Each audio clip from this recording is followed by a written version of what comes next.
ಮನೆ ಅಂದರೆ ನೀನು ಕೊಡಬೇಕು, ನೀನು ಹಿಂಗೆ, ನೀನು ಈ ಥರ ಅಂತ ಯಾರೂ ಬೆರಳು ಮಾಡ್ದಿರ ಪುಟ್ಟದೊಂದು ಗೂಡ್ನಲ್ಲಿದ್ದು ಅಲ್ಲೇ ಟಾರ್ಪಲ್ ಹಾಕಿ ಅಲ್ಲೇ ಒಲೆ ಹೊತ್ಸಿ ಅಲ್ಲೇ ಮಲೆಗೆ ಅಲ್ಲೇ ಜೀವನ ಮಾಡಿದ್ರು ಪರವಾಗಿಲ್ಲ. ಬೆರಳು ಯಾರು ಮಾಡೋ ಹಂಗೆ ನಮ್ಮನ್ನು ಕೈ ತೋರಿಸೋ ಹಂಗೆ ನಾವು ವ್ಯವಹಾರಗಳನ್ನ ಉಳಿಸ್ಕೊಂಬಿಟ್ಟು ಬಂಗ್ಲೆಲಿದ್ದರೆ ಕಾಲು ಚಪ್ಪಲಿಗೂ ಕಡೆ.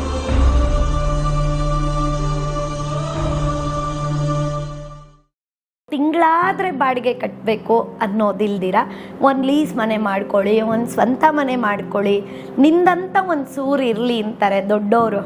ಆ ಬೆಲೆ ನನಗೆ ಇವತ್ತಿಗೆ ನಿಜಾನ ಹೌದಾ ಅಮ್ಮ ಹಿಂಗೆ ಹೇಳ್ತಿದ್ದಿದ್ದಕ್ಕ ಇವತ್ತು ಅನಿಸುತ್ತೆ. ಬಟ್ ಬ್ಯಾಂಕ್ ಲೋನ್ ಕ್ಲಿಯರ್ ಮಾಡಿ ಸಾಲ ತೀರಿಸಿದ್ರು ಇಂಥವರಿಗೆ ಸಾಲ ಕೊಟ್ಟಿದ್ದಕ್ಕೂ ಭೇಷ್. EMI ಒಂದು ಬೌನ್ಸ್ ಆಗಿಲ್ಲ, ಡೇಟಿಗೆ ಮುಂಚೆ ಕಟ್ಟಿದ್ರು ಅಂತ ಹೇಳ್ತಾರಲ್ವ, ಅವತ್ತದು ನನ್ನ ಮನೆ. ಅಲ್ಲಿವರೆಗೂ ಬ್ಯಾಂಕ್ ಮನೆ. ಯಾವ ಮೂಮೆಂಟಲ್ಲಿ ನಾನು ಲೋನ್ ಕಟ್ಟಿರಲ್ಲ, ಬ್ಯಾಂಕ್ ಬರಲಿ ನಾನು ಮನೆ ಬಿಟ್ಕೊಡ್ತೀನಿ. ಒಂದು ಸೈಟ್ ಅಂತ ತೊಗೊಳ್ಬೇಕಂದ್ರೆ 8,000ದಿಂದ 16,000ವರೆಗೂ ಸ್ಕ್ವೇರ್ ಫೀಟ್ ರೇಟ್ ಇದೆ. ಹೌದಾ? 2 ಫ್ಲೋರು 3 ಫ್ಲೋರು ನಾವು ಮನೆಗಳನ್ನ ಕಟ್ತೀವಿ.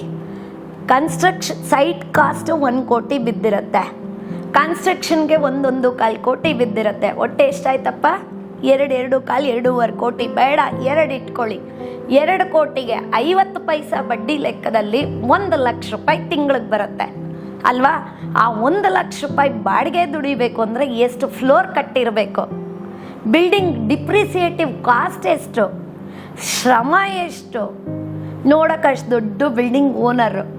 ಅದ್ರ ಬದಲು 3-4 ಕಡೆ ಇಂಥದ್ದೊಂದು 50-60 ಲಕ್ಷದಲ್ಲಿ ಒಂದು 3-4 ಮನೆ ತೆಗೆದಾಕ್ಬಿಟ್ರೆ ಅಪಾರ್ಟ್ಮೆಂಟು.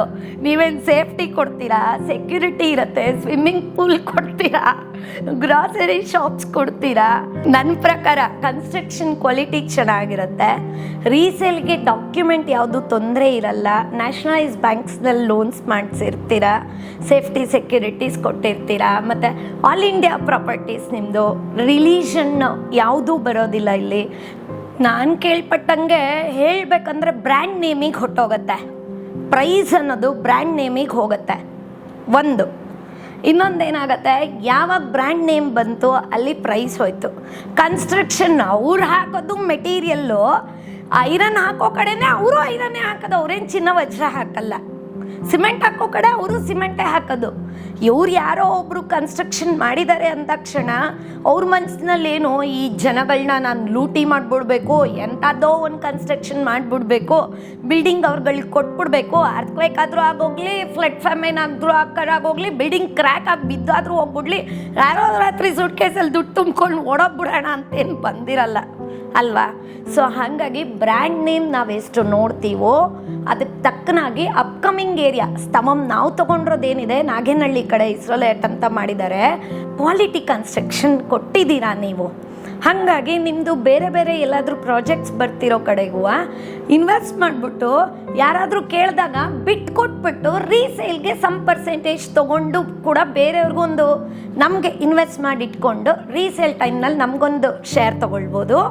ಅಥವಾ ಉಳಿಸ್ಕೊಂಡು ಬೆಳೆಸ್ಕೊಂಡು ಅಲ್ಲಿ ಬರೋ ಬಾಡಿಗೆ ಬ್ಯಾಂಕ್ ಲೋನ್ ಕಟ್ಕೊಂಡು ಹೋಗ್ಬೋದು. ಅವರು ಮಿಸ್ಟರ್ KV ಸತೀಶ್ ಅಲ್ಲ, ಅವರು it shows he's a doctorate ತಗೊಂಡಿದ್ದಾರೆ.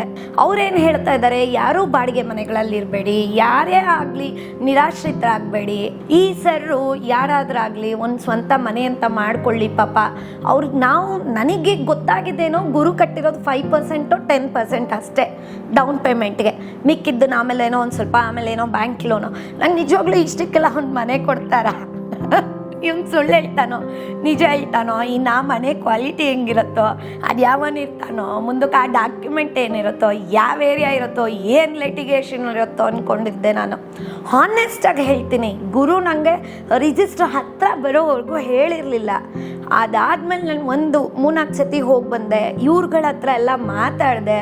ದೇವ್ರ ಮೇಲೆ ಹೂವು ಎತ್ತದಂಗೆ ಅಥವಾ ಹೂವು ತೇಲ್ದಷ್ಟು ಸುಸೂತ್ರವಾಗಿ ಇಲ್ಲಿ ಎಲ್ಲರ ಕಡೆಯಿಂದನೂ ಕೋಆಪ್ರೇಷನ್ ಸಿಕ್ಕಿದೆ. ಬದುಕ್ತಾ ಬೇರೆಯವರು ಬದುಕಲಿ ಅಂತ ಯೋಚನೆ ಮಾಡ್ತಿದ್ದಾರೆ. ಈ ಸರ್ರು ಕಡಿಮೆ ಕಾಸ್ಟಲ್ಲಿ ಒಳ್ಳೆ ಕ್ವಾಲಿಟಿ ಕೊಟ್ಟಿದ್ದಾರೆ ಅಂದರೆ ಜೆಂಟಲ್ಮನ್. ಇಂಥ ಕಡೆ ಸಿಕ್ಕಿದೆ ಅಂದರೆ will be very humble to him ಅಷ್ಟೇ ಅಲ್ವಾ? No words can be expressed basically. ಇಂಥ ಟೈಮಲ್ಲಿ ಸ್ಪೀಚ್ಲೆಸ್ ಆಗ್ತಿದ್ದೀನಿ. ಜನ ಎಲ್ಲರೂ ಸ್ವಂತ ಮನೆ ಮಾಡ್ಕೊಳ್ಳಿ. ಯಾರೋ ಪುಣ್ಯಾತ್ಮ ಕೊಟ್ಟ ಅವ್ನ ಸೂರಲ್ಲಿ ನಾವಿವತ್ತು ತಣ್ಣಕ್ಕಿದ್ದೀವಪ್ಪ, ಅವ್ನ ಮನೆ ತಣ್ಣಕ್ಕಿರಲಿ ಅಂತ ಹಾರೈಸ್ಲಿ. Thank you.